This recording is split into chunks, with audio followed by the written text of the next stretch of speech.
ध्यान दी है। हम गायिका कुमारी सुमित्रा नंदनी इलाहाबाद प्रयागराज की धरती से अपनी पूरी पार्टी के साथ में आप सबका स्वागत अभिनंदन वंदन करती हूँ। सबको चरण स्पर्श जय श्री कृष्णा। रामायण का एक नई खोज आप लोग के बीच में प्रस्तुत बा। राम से पहले रामायण एक अनोखी कहानी।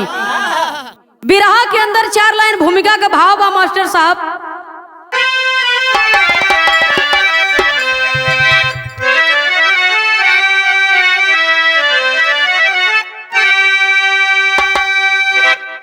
अवनी अंबरी में यदि भुदि प्रभा थी प्रखर,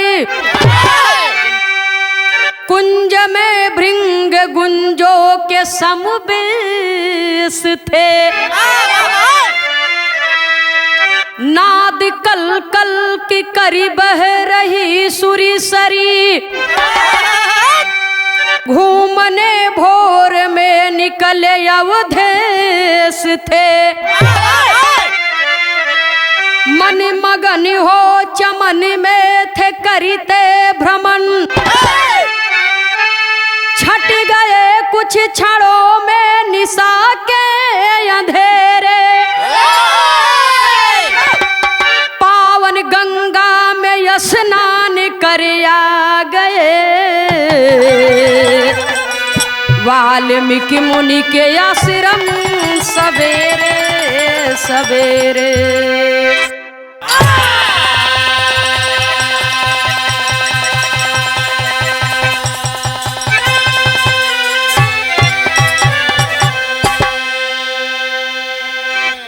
जरा आप लोग बात के समझ लें। 12 कला अवतारी मर्यादा पुरुषोत्तम भगवान श्री रामचंद्र जी 4 बजे भोर में महल से निकले और टहलते टहलते महर्षि वाल्मीकि मुनि के आश्रम पर पहुँचे। और महर्षि वाल्मीकि मुनि के आश्रम पर पहुँचे और बगल में बह रही सुरसरी माँ गंगा के पावन जल से स्नान किए। जाकर के महर्षि वाल्मीकि मुनि जी को दंडवत प्रणाम किए। महर्षि वाल्मीकि मुनि जी से भगवान राम अचानक एक प्रश्न कर दिए। कौन सा प्रश्न किए? बिरहा में 1 लाइन गजल का अंदाज बा मास्टर साहब।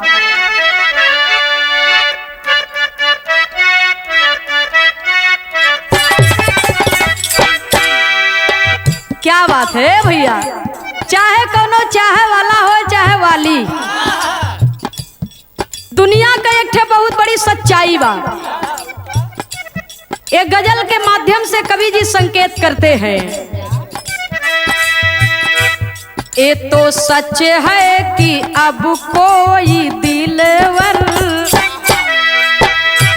ये तो सच है कि अब कोई दिलवर दिल लगाने के काबिल नहीं है।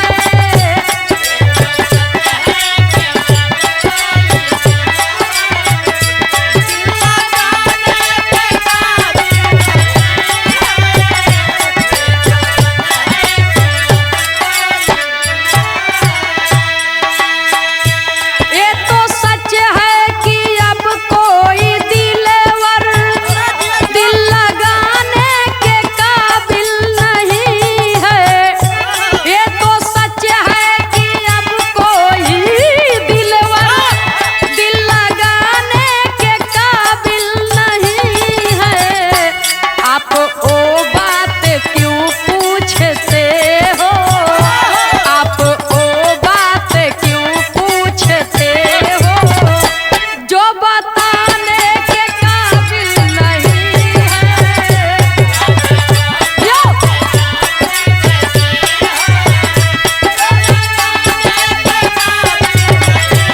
क्या बात है?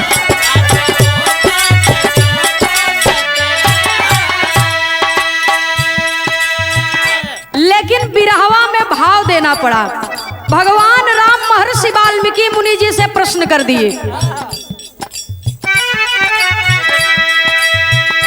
राम बोले मुनि से प्रभु जी,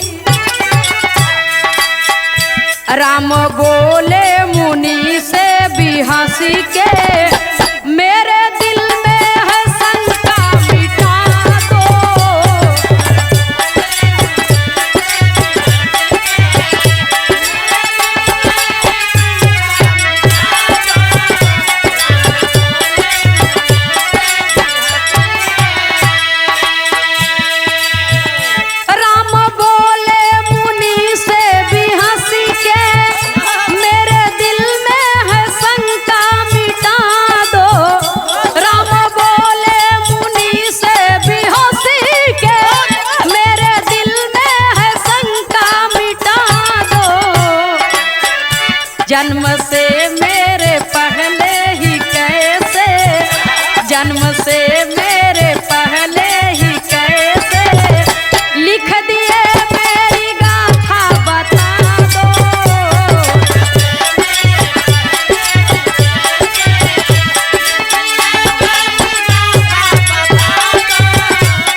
सवाल किए कि आप तो विद्वान हैं, लेकिन एक बात का शंका हमरे मन में बा कि लड़का ये धरती पर पैदा होत है तो छठी के दिन ब्रह्मा की भाभी आती है बच्चे की तकदीर लिखने के लिए, लेकिन हमरे जन्म से पहले हमरे भूतकाल, भविष्यकाल, वर्तमान काल का वर्णन आप कैसे कर दिए? आप मेरे सवाल का जवाब दे करके मुझे संतुष्ट कीजिए। जब ये इतना बतिया महर्षि वाल्मीकि मुनि सुने तो कहे, प्रभु आपके जीवन के कहानी बतावे से पहले आपको हमारे जीवन की कहानी सुननी पड़ेगी। जब ये इतना बात सुने भगवान राम तो कहे, ठीक है आप ही बता दीजिए। तब महर्षि वाल्मीकि मुनि जी बताने लगे।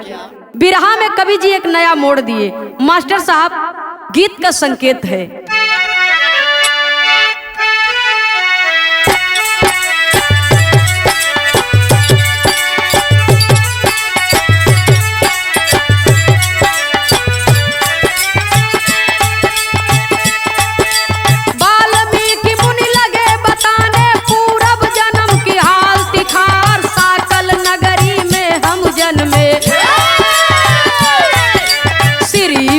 था गोत्र हमार, कही स्तंभ बुलाते हमको, ब्राह्मण कुल उत्तम परिवार, पतिव्रता दुल्हन थी घर में, फिर भी मूर्ख बना गंवार, पतिव्रता दुल्हन थी घर में।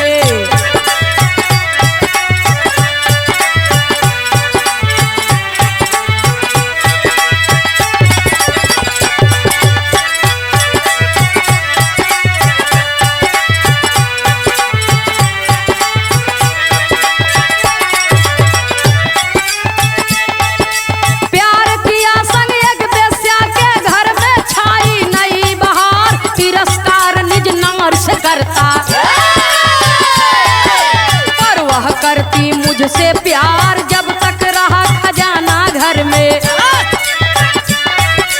बेस्या से जकिया गुलजार से संभाल ले करके संग में, एक दिना हो गई फरार से संभाल ले करके संग में।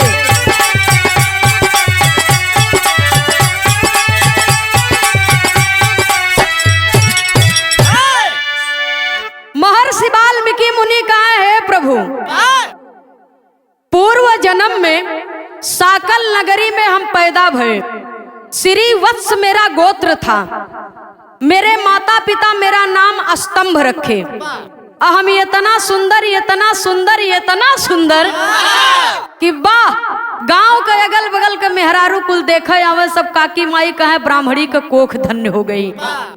और धीरे धीरे लालन पालन होने लगा, शिक्षा दीक्षा मिलने लगी। और जब हम जवान हो गए तो हमार शादी भई, तो जवन हमार दुल्हनिया रही हमहू से कई गुना खूबसूरत। इतना सुंदर दुल्हन घर में होवे के बावजूद हम एक बाजारू औरत से प्रेम किया, एक बेश्या से मेरा दिल लग गया। अब प्यार किया तो किया, ओके दुल्हन बनाए के घरवा में ले आए। और जब घरे में ले आए तो हम तो अपने बीही औरत से नफरत करी, लेकिन हमारा औरतिया हमके बहुत प्रेम करे। और धीरे धीरे समय अपनी गति से आगे बढ़ता गया। तो जब तक घरे में माल खजाना, रुपया पैसा, गहना जेवर रहा, तब तक तो वो बेस्या हमके खूब प्यार किए। और जब तनी से माल खजाना बच गया, जान लिए कि कुछ दिन के बाद ही कंगाल हो जाइए, इनके पास कुछ बची उची। एक दिन मौका पाए के कुल बटोर के धन गठरी बांध के दोपहरिया में फरार हुई। और जब वो चली गई, वो तो हमको दगा दे गई, लेकिन मैं उसके प्यार में बावरा था। मेरी गति क्या हुई? बिरहा में एक लाइन तर्जमा मास्टर साहब।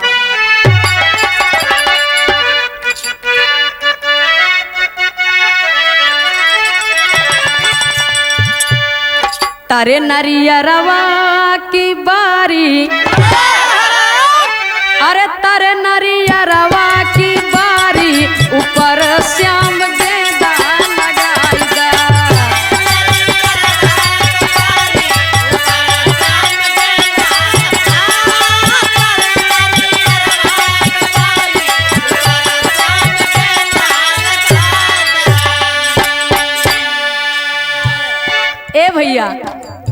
एमे कई ठी तर्ज बा।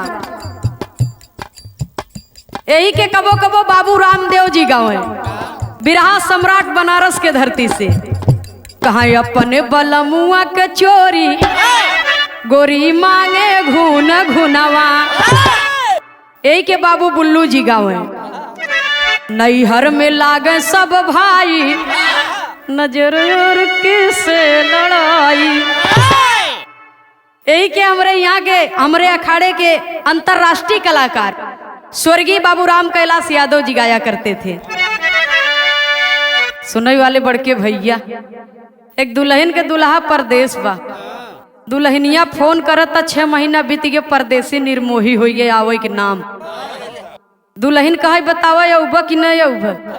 दुल्हवा कहे चिंता जिन कर बस है गर्मी में। पूरा मई जून बीत गया लेकिन दुल्हा फिर दुल्हन संदेशा भेजवाए कहे कसो यौबा कि नहीं यौबा। दुल्हवा कहे चिंता जिन करी है बारिश में। सावन भादव बीत गए दुल्हा। दुल्हनिया कहे बतावा आवे को होई ते आवा नहीं तो हम आओ फिर चली। दुल्हा कहे चिंता जिन कर आओ आयन कब जब माघ पूस के करकसा ठंडी पड़ी। प्रयागराज में कुंभ मेला लगा। दुल्हवा कहे चलतू हो गंगा नहाई आई। दुल्हनिया कहे जड़ाता है जाड़ा के मारा जीव जाता है तो ठंडी में गंगा नहा के लगा। कहे चला जौन पाप तू कियो हो जौन हम कियो हो भूले भटके कुल ही प्रयागराज में सब धोआई जाए। दुल्हनिया कहे हम न जाब। कहे चलबू कैसे। कहे हम न जाब न कह दिया। कहे नाराज जिन हो चलबू कैसे। तब दुल्हनिया कहता तब हम गंगा नहाबै। ए सैया तब हम गंगा नहाबै। अरे तब हम गंगा नहाबै घोड़ैया हम लैला राजा।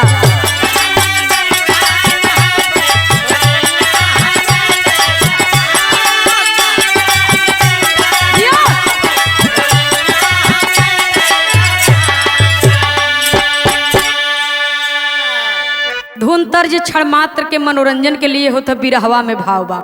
वाल्मीकि मुनि बता रहे हैं भगवान राम से प्रेम रोग लागल बा भारी। अरे प्रेम रोग लागल बा भारी कटारी के मारी गईल धनिया।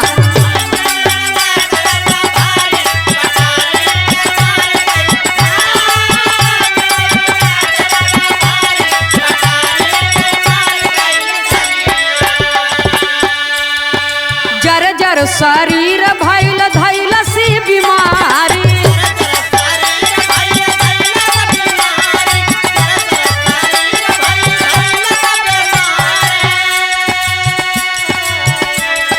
दवा दुआ कई के दुल्हन हमारी हारी।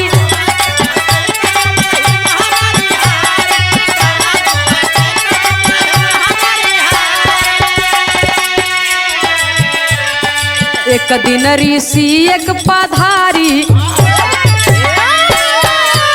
हाँ एक दिन ऋषि एक पधारी कटारी के मार गईल धनिया।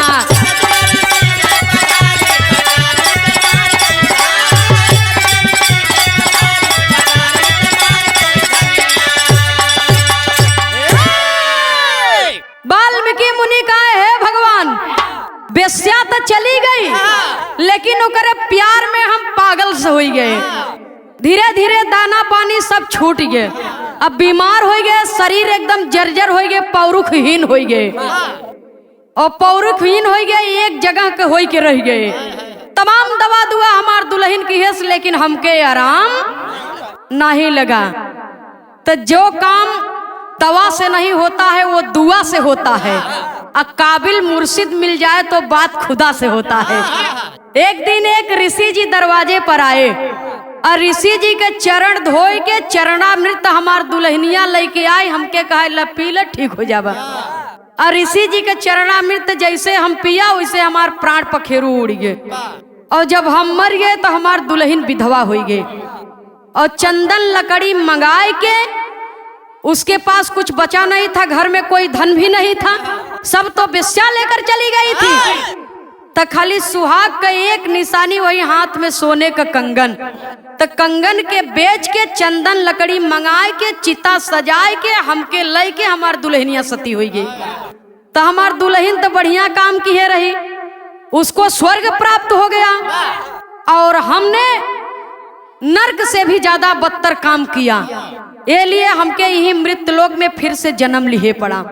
और जब पैदा भये तो भील और भीलनी के यहाँ भील बिरादरी में मेरा जन्म हुआ। और जब भील बिरादरी में जन्म हुआ तो धीरे धीरे बचपना बीती, जवानी आई, शादी हुई। तो जवन पहले जन्म का बेस्या रही, दूसर का जन्म में वह भीलनी बनी और वही से हमार बियाह हो गए। और जब बियाह हो गए तो हमार दुल्हनिया हमसे काम का करावे। बिरहा में एक लाइन तर्जबा मास्टर साहब।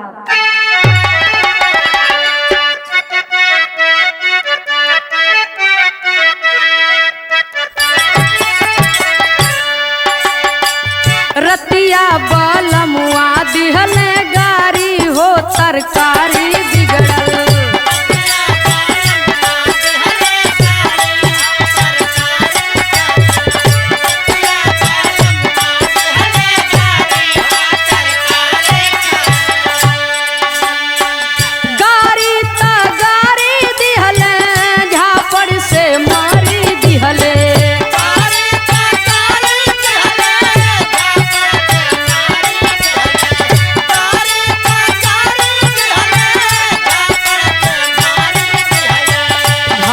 से दिहाले निकारी हो तरकारी बिगड़ल।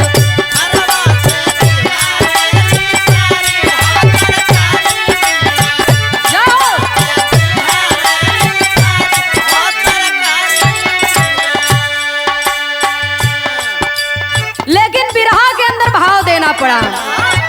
वाल्मीकि मुनि जी भगवान राम से कह रहे हैं, क्या कह रहे हैं? झगड़ा पे राह नितऊ तारू हो में हरारू मोरी।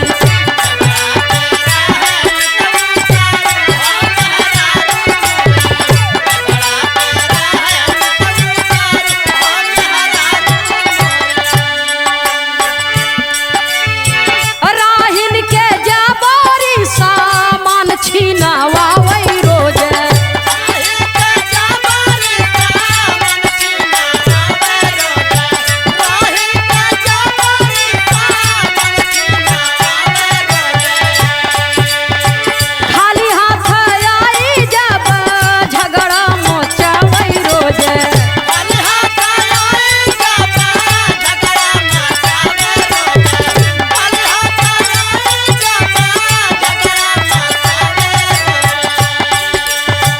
पियई के मानई हमसे दारू हो मेहरारू मोरी।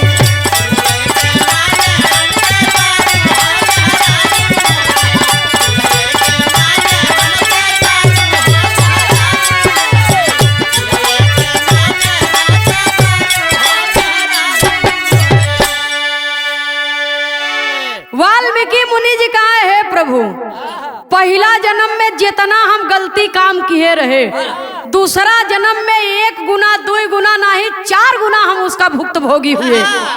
तो जवन हमार भीलनी दुल्हनिया रही, दिन भर हमसे जी तोड़ मेहनत करवावे और वही हाथ में बल्लम धनुष तीर लेके चली जाए, जंगल में चली जाए और वही रास्ता में खड़ा हो के जे भी वो रास्ता से गुजरे तो ओकर सामान जबरदस्ती छीन ले प्रभु। और जब न दे सामान तो ओकर जान मार दे। दिन प्रतिदिन पाप बढ़ता गया।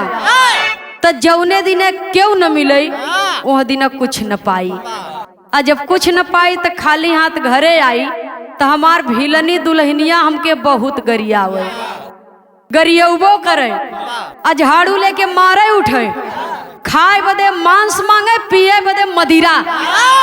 हमार बड़ी दुर्गत होत रही प्रभु। जब ये इतना बतिया सुने भगवान राम तो उनके आंखों से अश्रु बहने लगा बाबूजी। वही वाल्मीकि मुनि जी बताए कि हे प्रभु, एक दिन घनघोर जंगल में मैं अस्त्र और शस्त्र लेकर के खड़ा था कि कोई मुसाफिर आएगा और मैं उससे उसका सामान छीन लूंगा, नहीं मिलेगा तो उसका जान भी मार दूंगा। आज खाली हाथ घरे न जा। तब तक एक शंखपति नाम का ब्राह्मण रास्ता में भेटाए गए।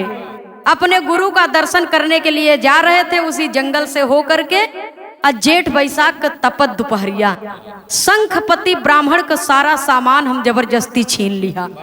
और जब जबरदस्ती छीन लिया तो जमीन भी जरता और धूप भी बहुत तेज बा। शंखपति ब्राह्मण रो रो करके हमसे एक बात कहने लगे। क्या कहने लगे? बिरहा में एक लाइन तर्ज है मास्टर साहब।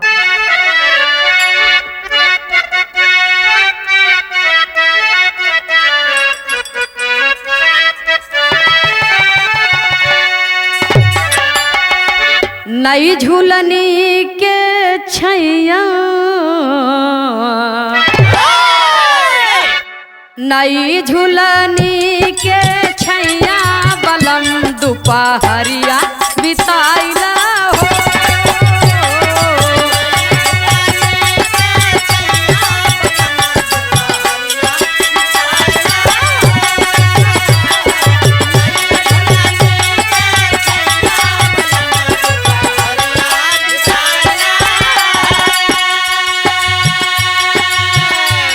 लेकिन बिरहा के अंदर भाव देना पड़ा।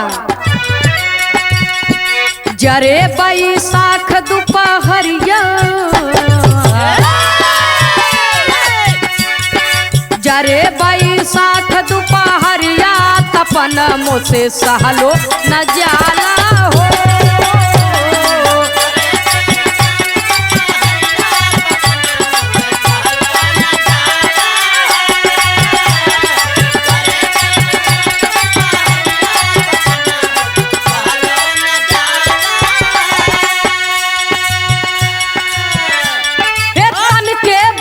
सारा लैला छतरिया,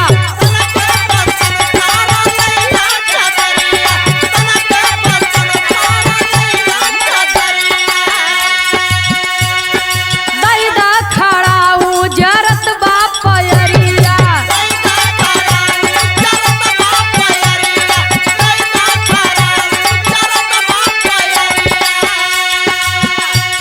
सावन बनी बरसे नजरिया, सावन बनी बरसे नजरिया तपन मुझसे सहलो न जाला हो।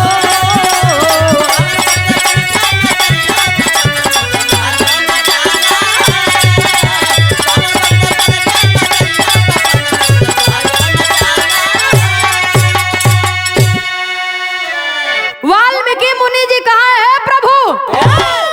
शंखपति ब्राह्मण रो रो करके फरियाद करने लगे कि आए बेटा, मैं एक संत हूँ, मेरे पास कुछ नहीं है, खाली झोली के अलावा मेरे पास कुछ नहीं है। हृदय में केवल प्रभु का नाम है, गुरु दर्शन की आस लगी है। मुझसे तुम्हें क्या मिलेगा? अगर लेना ही चाहते हो तो जो भी सामान मेरे पास है उसको आप ले लीजिए, लेकिन हमारे पाँव का खड़ाऊ हमके वापस दे दो। मेरा पदरज मुझे वापस कर दीजिए, नहीं तो मैं अपने गुरु दर्शन के लिए नहीं पहुंच पाऊंगा। भगवान राम कहे तो वाल्मीकि मुनि कहाँ है प्रभु? हमके दया आ गई। जब दया आ गई तो हमने शंखपति ब्राह्मण के खड़ाऊ उनको लौटा दिया। और जब खड़ाऊ को पाए हैं, पाँव में पहने हैं, तो उनके चरणों को राहत मिली है, तो उनके दिल से एक आशीर्वाद निकला है। क्या निकला है? बिरहा में 2 लाइन चौपाई का भाव है मास्टर साहब।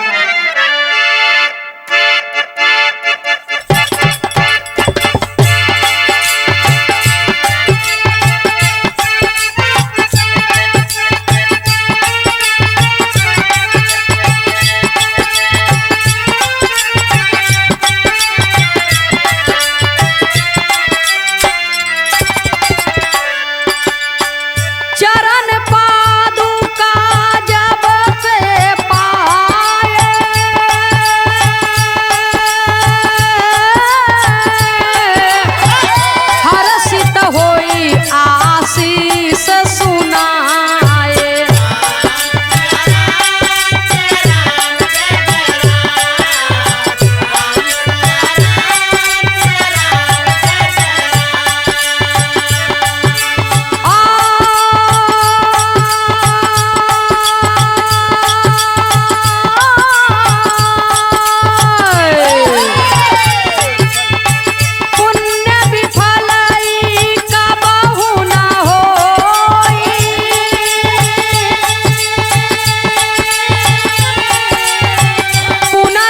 जन्म हित रहे सजोई।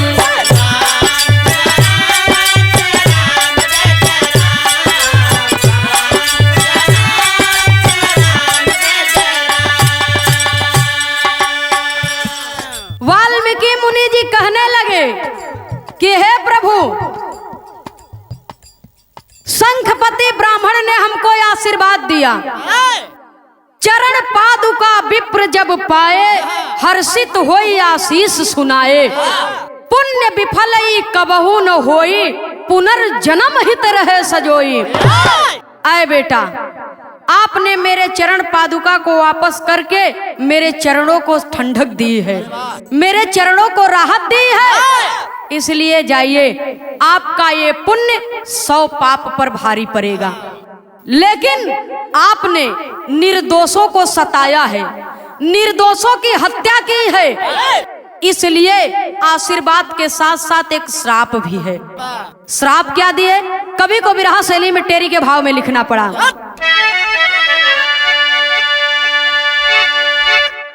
अरे यशस्वी होई अगले पनवा, जननी बने सर्पिणी मानव जनक तपस्वी। यशस्वी होई अगले पनवा।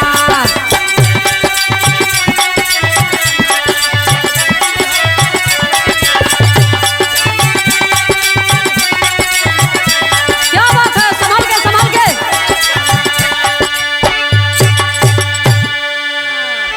जननी बने सर्पिणी मानव जनक तपस्वी, यशस्वी होई अगले पनवा। इतना पाप किए है, पहले जन्म में भी पाप की है, दूसरे जन्म में भी पाप की है, इसलिए तीसरा जन्म आपका इस धरती पर होगा। लेकिन पिता तो एक इंसान रहेंगे, एक महापुरुष रहेंगे, लेकिन महतारी तोहर नागिन रही, नागिन के पेटे से पैदा होगा। यह तोहर सजा बा। जब इतना बात सुने तो कहे धन्य है प्रभु, आप धन्य हैं, आपका आशीर्वाद मेरे सिर माथे पर, और जो जो आपने कहा है मैं उसे भोगने के लिए तैयार हूं, पश्चाताप करने के लिए तैयार हूं। जैसे शंखपति ब्राह्मण आंखों से ओझल हुए, मैं उसी जगह पर गिरा और मेरी मृत्यु हो गई, प्राण पखेरु उड़ गया। तो तीसरा जन्म और अंतिम जन्म मेरा हुआ किस जगह पर और किस तरीके से हुआ? बिरहा के अंदर एक लाइन तर्जबा मास्टर साहब।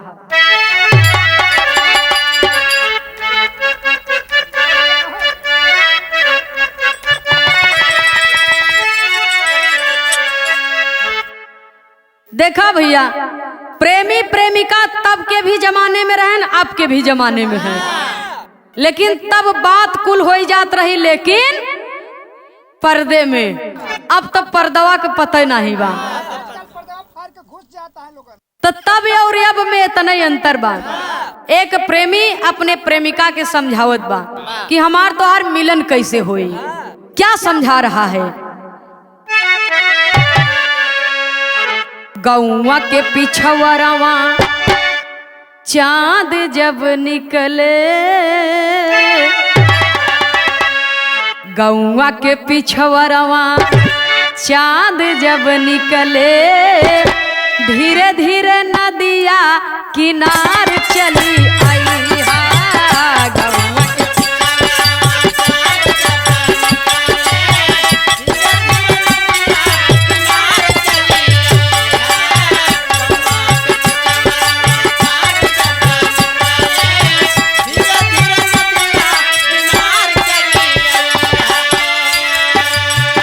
गौवा के पिछवरवा चांद जब निकले, धीरे धीरे नदिया किनार चली आई हा। नदिया में पानी पानी रे पानी,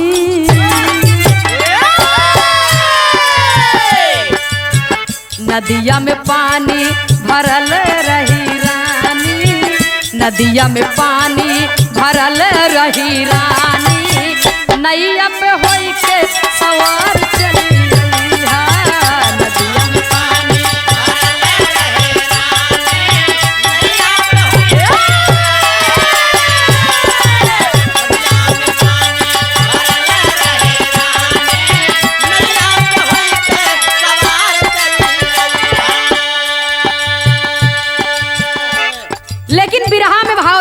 कवि को संकेत करना पड़ा। टार टरे नाही, टार टरे नाही विधि के लिखनिया, टार टरे नाही विधि के लिखनिया, अगले जन्मवा के हाल प्रभु सुनीला।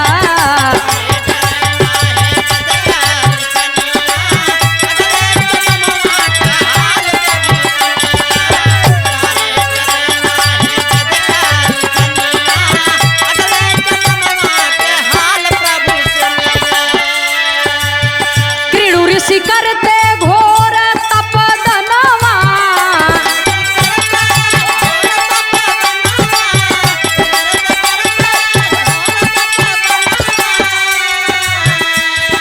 पूर्ण तपस्या भय खुलल नयनवा,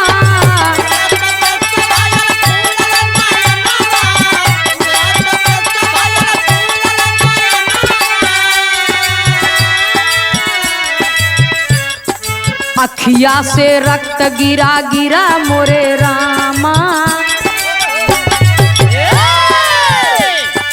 अखिया से रक्त गिरा खैली नगिनिया, गर्भी सपिनिया बेहाल प्रभु सुनीला।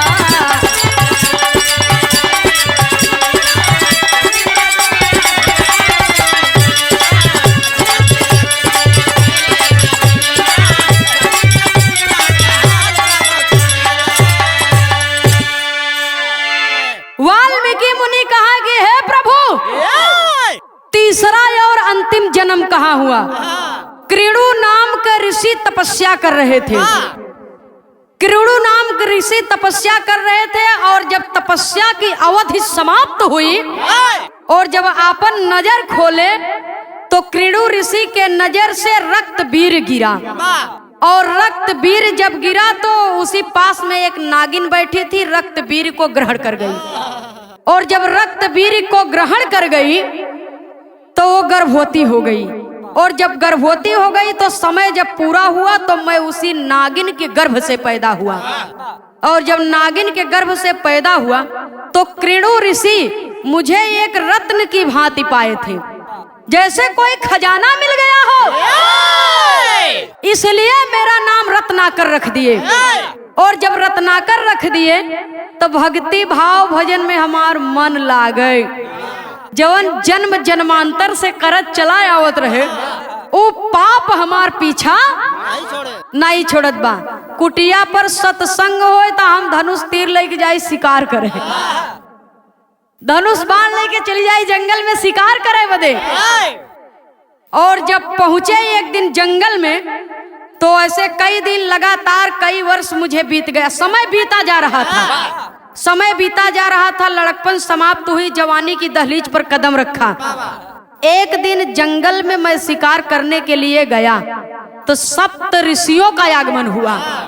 सप्त ऋषि के सामने हम धनुष तीर ले खड़ा हो गए, जवन कुछ लिहे हो दई दे और नहीं मारा जाबा बेभाव के जान से हाथ धोई बैठबे। जब ये तना बतिया सुने सप्त ऋषि लोग तब रत्नाकर से कहे, माफ करना बाबूजी, रत्नाकर से सप्त ऋषि लोग कह रहे हैं, क्या कह रहे हैं? बिरहा के अंदर पापड़ के भाव में कवि को संकेत करना पड़ा।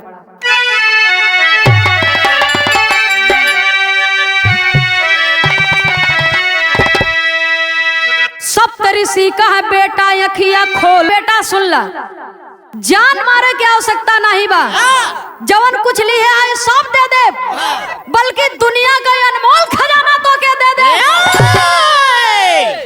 लेकिन एक ठे काम कह देवा। कहा कौन काम? कहा ये कुल मार काट पाप के कबरे कर था। जब ये तना बतिया सुने रत्नाकर तो कहे परिवार बदे दुनिया मरत है, हम परिवार बदे ई सब काम करत है। जब ये तना बतिया सुने तो कहे जाए के तनी वही परिवार से पूछ के आवा कि जब कर्म का फल तोहका मिले लागे, पाप का भागीदार तू ही अकेला ही होगा कि पूरा परिवार होई। जब ये तना बतिया सुने रत्नाकर जी तो जाए के अपने मेहरारू लड़का सबसे पूछत है, तो सब तो कुछ ना ही बोले। जब मेहरारुआ के लगे पहुंचे तो मेहरारू कहा सुन हम हई घरे के लक्ष्मी और तू है कमाई वाला, पाप करे चाहे पुण्य करे, हमसे ऐसे मतलब नहीं बा। जवन कमाए के लिए उबा उसे हम घर भी चलाऊ बा, 4 पैसा बचाए के रखब। जब इतना बतिया सुने रत्नाकर जी तो दौड़ करके गए बाबूजी सप्तऋषियों के पास, दंडवत प्रणाम किए। और जब दंडवत प्रणाम किए तब सप्तऋषियों ने रत्नाकर को बताया। क्या बताया? आल्हा के लाइन में कवि को संकेत करना पड़ा।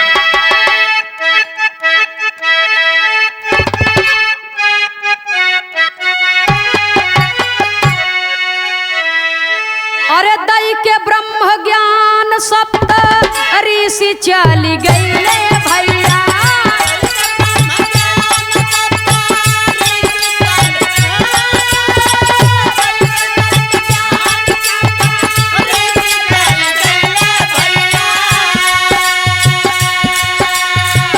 मारा मारा का उच्चारण किए एक स्थान।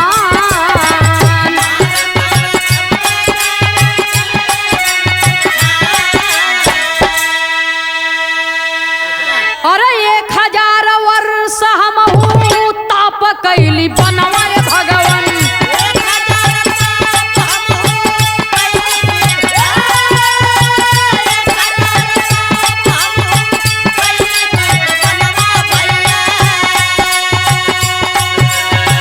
देह में विभौटा दीमक करते निर्माण।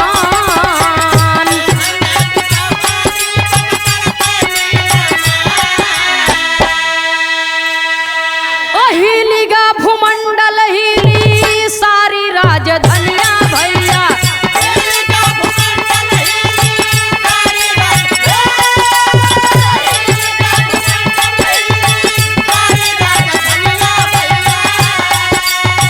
हिले ब्रह्मा विष्णु भोले शंकर हो महान।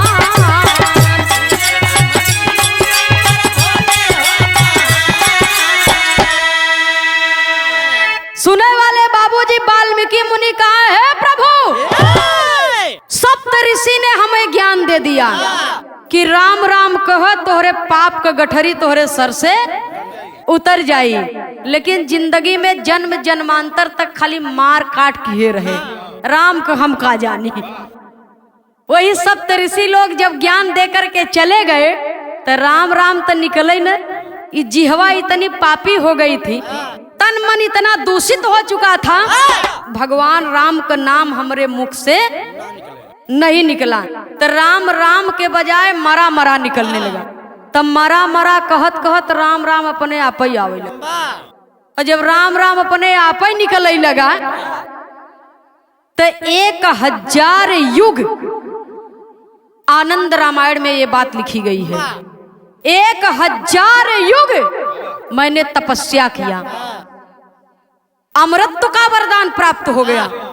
1000 युग मैंने तपस्या किया और 1000 युग तपस्या के दरमियान हमरे पूरे शरीर में दीमक लग गई। दीमक लग गई जिसे संस्कृत में वाल्मीकि कहा जाता है। तो मेरे तपस्या से पूरी की पूरी इंद्र राजधानी हिल गई, पूरे के पूरे देवी और देवता डगमगाने लगे, सब जमी आसमान डगमगाने लगा। तब सप्तऋषि आए और मुझे बुलाए, कहते हैं कि वाल्मीकि आंखें खोलो। क्यों वाल्मीकि कहे मुझे?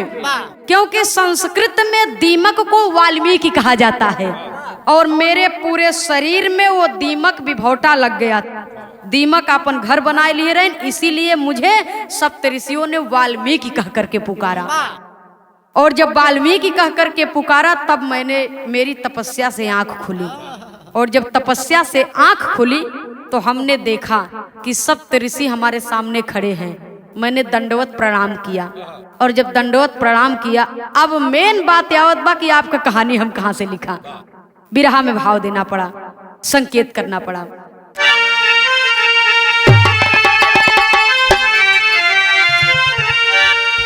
अरे कथा निकाले शिव जी बेदवा मथी के तोहारी,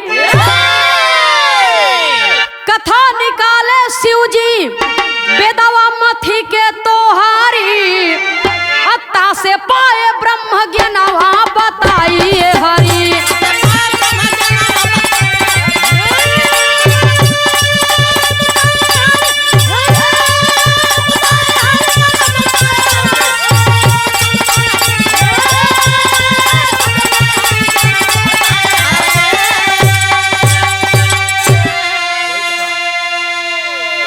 वही कथा ब्रह्मा सुते अपने नारद को बतलाए।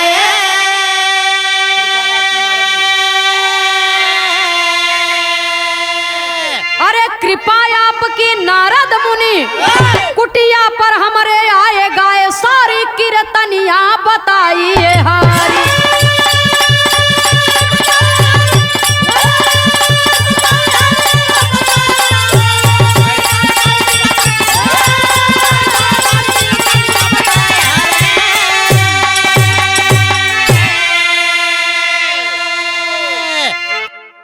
भगवान भोलेनाथ वेद को मथ करके आपकी अमर कथा को निकाले, और जब अमर कथा को निकाले तो वही कथा ब्रह्मा जी को सुनाए, और ब्रह्मा जी वही कथा अपने बेटे नारद जी को सुनाए।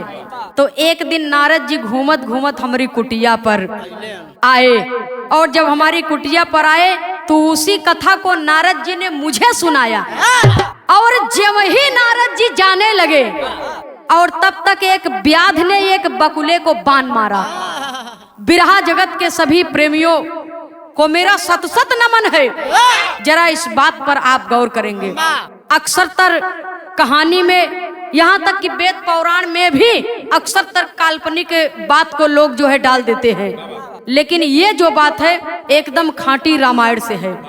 आनंद रामायण में ये बात स्पष्ट शब्दों में लिखी गई है, और रामानंद सागर का रामायण भी इस बात का गवाहकार है।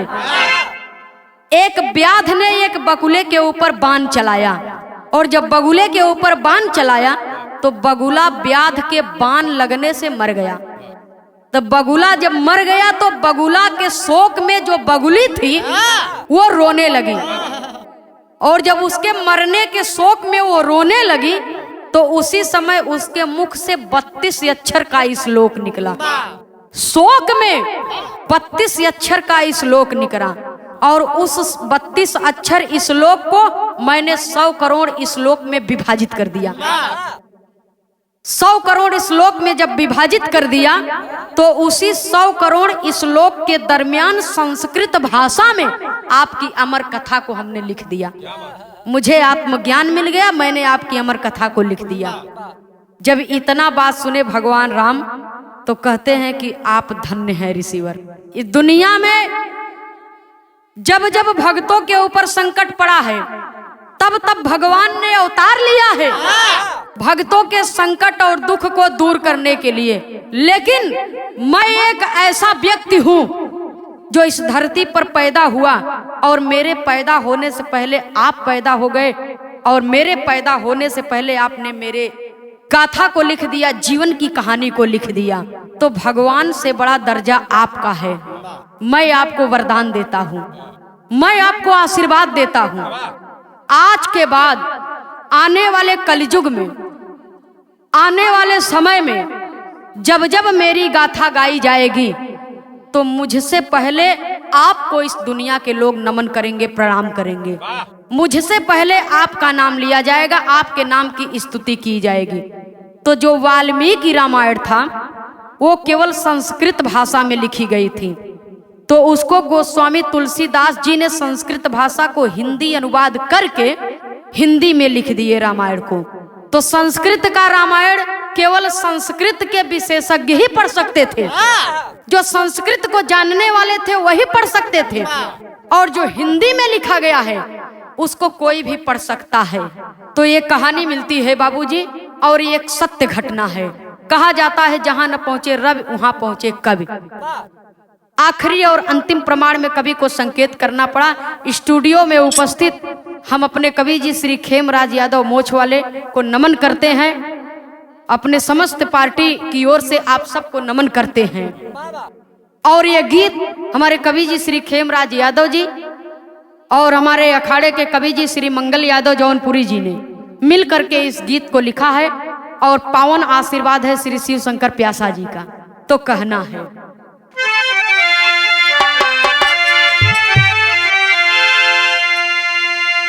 स्वामी सीता राम हित कवि लहुरी स्वर्ग सिधारे,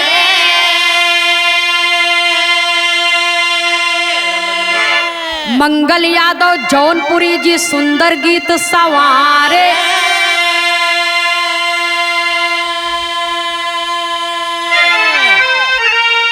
अरे राम यशस्वी होई बा अगले पनवा।